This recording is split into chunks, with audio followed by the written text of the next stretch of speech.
Welcome back to What Arty Noobs, so General Disturbance. This is the FV215b. It's a tier 10 British premium heavy tank.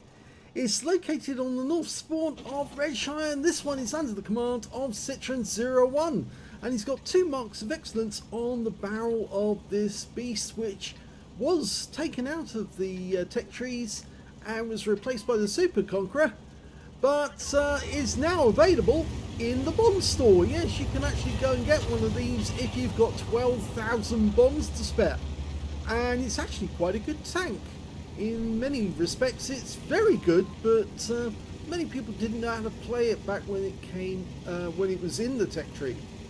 You can see it's in some ways it's a bit like a Conqueror tank with the turret mounted at the rear, and that's to protect the crew, whilst the engine would be up front. And oh, he's just spotted an enemy vehicle, T-54 lightweight, doing a big spotting run. Yeah, it's like a Conqueror tank with the turret mounted at the back instead of at the middle. So it's got some of the same qualities. In fact, it's actually got very good DPM. It's actually got great gun handling as well, and aim time's pretty good. It's a 120mm gun, 400 alpha, 258mm, or is it 259 with standard ammo? You can see Citron01, because he's trying to get his 3rd mark, has actually loaded nothing but APCR except 3 rounds of HE, just in case. You never know. If he needs a reset or something like that, HE gets very useful for a reset. Okay, that guy's the opposite number, the other FV215b. This tank side scrapes very well indeed because of the rear mounted turret. It's very handy for doing that. Okay, the Object 777 makes a bit of a mistake there. Takes a high roll for 424. You can get another one, yes he will. Through the drive wheel, is it the drive shaft or is that the idler on the Russian? I think it's the drive wheel actually. It's the sprocket one, yeah. Definitely is the drive wheel, and he's going to take the Object 777 out now. Yep, got him. Okay, these guys are playing their tanks wrong, but I don't think they realise that. They did get damage into him. In fact, the Emil's emptying his mag, but yeah, they're playing it wrong, and he's got a fire now, so he is going to suffer. He's lost a lot of hit points, and here's the kill shot. He's gone. Yeah, it's all about doing the damage when you're on your way up to a 3rd mark, but just look at the amount of hit points that Citron01's got left. He's got virtually nothing left. 341 out of 2.5k hit point pool. It does have a large hit point pool, but unfortunately he's got virtually nothing left. In many ways, this tank is very similar to 2 other tanks, the T110E5, and it plays very similar to the Mouse as well. But of course it's got very good armor on the turret, poor armor on the body, and that's what the enemy was aiming at when he was engaging his opposite number. At the moment he's going hull down to try and shoot the enemy on the opposite hill. It's about the only way you can actually do damage without exposing his weak lower hull armor. Yep, gets around into the Jaegeru. So he's still doing damage. And the Jaegeru turns towards him, so he puts one into the lower plate and gets another high roll, 408. Seems to be the best way to get damage without actually losing all of his last hit points. Yes! Goes through the turret of an Object 140. That AMX 1390 is actually helping us a lot because he's giving us spots on some of these guys as they pop up, and well, Citron01's getting the damage. 4,000 damage so far.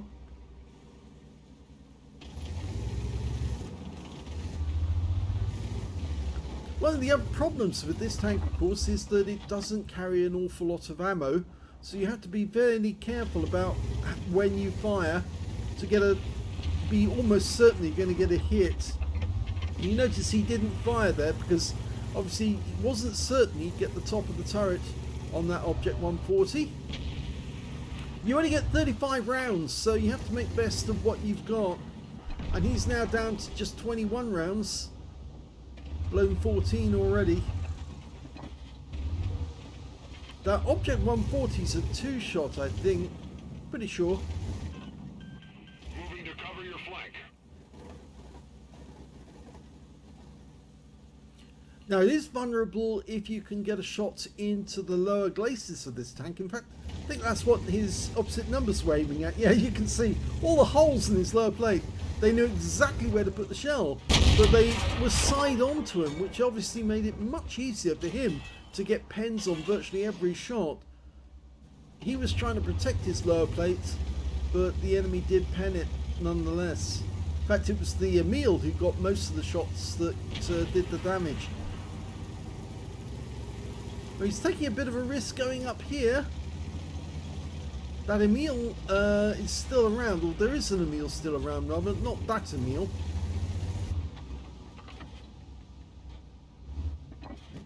Or is it that Emil? No, I think it is that Emil. Looking at the team list and I'm thinking, no, that guy didn't get killed.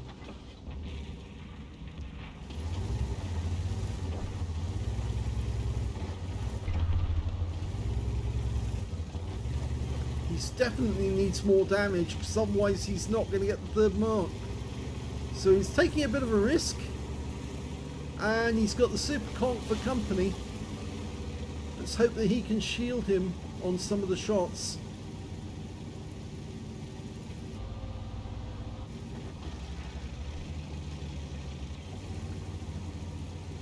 They didn't make many Conqueror tanks, but certainly it was a very tough little tank. And of course these are basically variants of that tank. Of course the Super Conqueror has just got a different turret, and that's obviously that tank, the Super Conqueror, never actually got built. It was just a design that they had in mind. Whereas the FV215b, based on the Conqueror Mark II, also didn't get built. It was just a design that they put forward.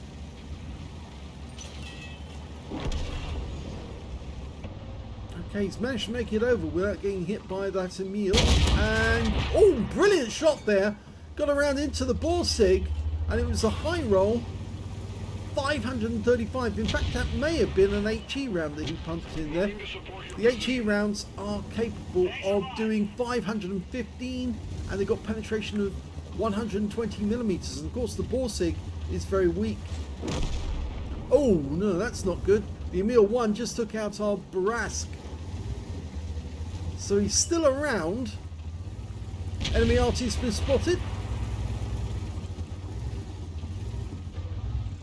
Very careful. Yep, puts one into the or was that the M40 or the no, it's the Super Conqueror got the M40. He put one into the to the Borsig again.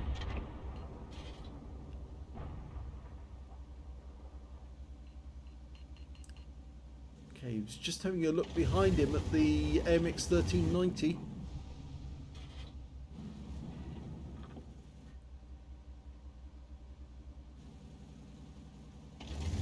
Ah, Centurion's been spotted behind him and he can use the Bush Mechanic. Nice shot. Low roll though, 321. Centurion turns around. Can he get another shot into him? I think so. Yes, he does. 381, another low roll. He seems to be getting low rolls now. We just lost the AMX 1390. He was spotted behind us. Ow, that one went in front of him. I can imagine he's going to have a pretty big bill for all of these premium rounds at the end of the game.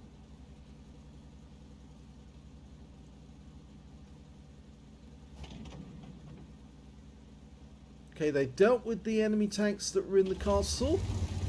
They do have an advantage. There's only 3 enemy vehicles left. There's one of them, 263. And he gets a shot! Even though he couldn't see the outline, he still got it in. Going for the weak sides of the vehicle. No, didn't get it at that angle. It ricocheted off. Lower plate, because of course it's an IS-7 clone. Well, not a clone, but based on the IS-7 hull. That's better. Low roll again. But all counts towards the third mark. Nope, didn't get that time, but he gets critical damage. Tracked him. And there's the kill shot, so he gets the benefit from that. He's sticking to cover. He's not. He doesn't want to move away from the cover, actually, and it's a wise decision, actually, because that doesn't give the Emil a chance to get a shot at him. The Emil's so far away, he probably can't see us that easy.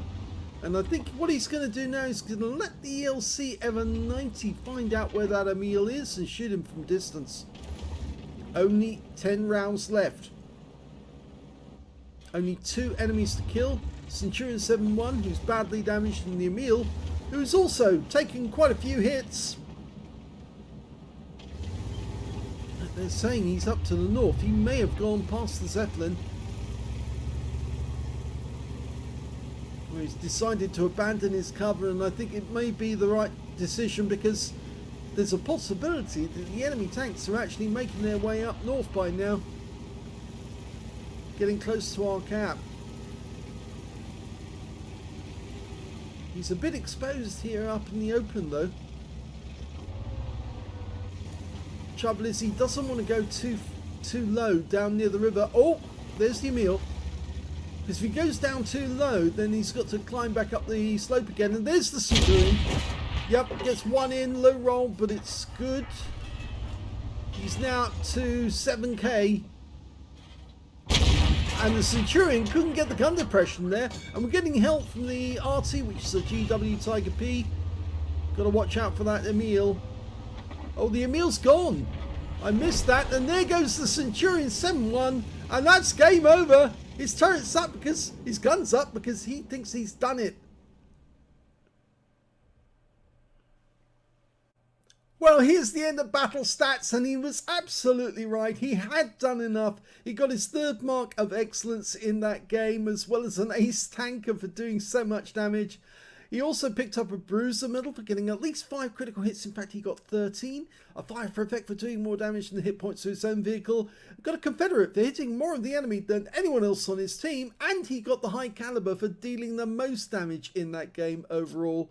Well, pretty amazing when you look at that list, and especially when you consider that after the action at the Zeppelin, he was left with only 1 shot. So one of the enemy could just put 1 shot into him, would have taken him out of the game altogether.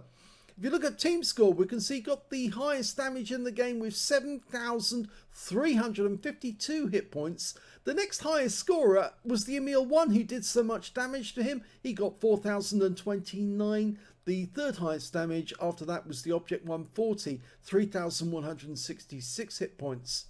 When it came to kills, it was the Super Conqueror did the best with 3 kills. 2 kills went to Citron01, the CS59, the ELC Ever-90 and the Batchat Barask.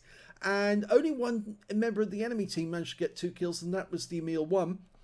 And when it came to base XP, it was Citron01 on that one. He got 1,163. 1,029 went to the ELC Ever-90, 942 went to the Batchat Barask. So he got the top in 2 of the columns, and 2 out of 3 ain't bad. Yes, very sad recently to lose Meatloaf. Let's have a look at the detail column. 27 shots fired, 24 direct hits and 18 penetrations. Damage of 7,352 hit points, of which 3,965 were at more than 300 meters. So about half his damage, or slightly more than half his damage, was actually done at long range. He received 6 hits from the enemy. Most of them were received, actually, in fact, all of them were received just underneath the Zeppelin, where in the confrontation with the Emil and the other FV215b. All 6 penetrated. Yeah, the Emil managed to put those rounds right into the lower plate, but I think it was Citron01 had the jump on the enemy FV215b and then was able to take him out and block enough shots and gets enough damage to actually get his 3rd mark. 1 hit by way of splash damage as well during that game. 1 enemy vehicle spotted. 10 enemy vehicles were damaged, 2 killed, 1,368 hit points of damage assistance. He earned 60,004 credits from the game, but unfortunately, after repair, ammunition resupply and consumables, and remember all of those premium ammo rounds, he actually made a huge loss of 88,732 credits, but he got his 3rd mark, so he won't need to make that loss again. And it is a fun tank to play. A lot of people do enjoy the FV215b. 1,163 XP, 87 for the this being a premium vehicle, it's the one you buy, so of course you tend to get more XP for once you buy, but for some reason this is quite a small amount compared to the normal ones you pay for. I suppose it's because it's a bond tank rather than an actual one you actually pay currency for. 1,832 experience points altogether. So congratulations on getting another third mark. He's Citron01 sent me more replays, so I will have some more videos for you shortly in some of the other tanks that he's been marking, and they will be coming up as soon as I can get them up onto the screen. Thanks for watching.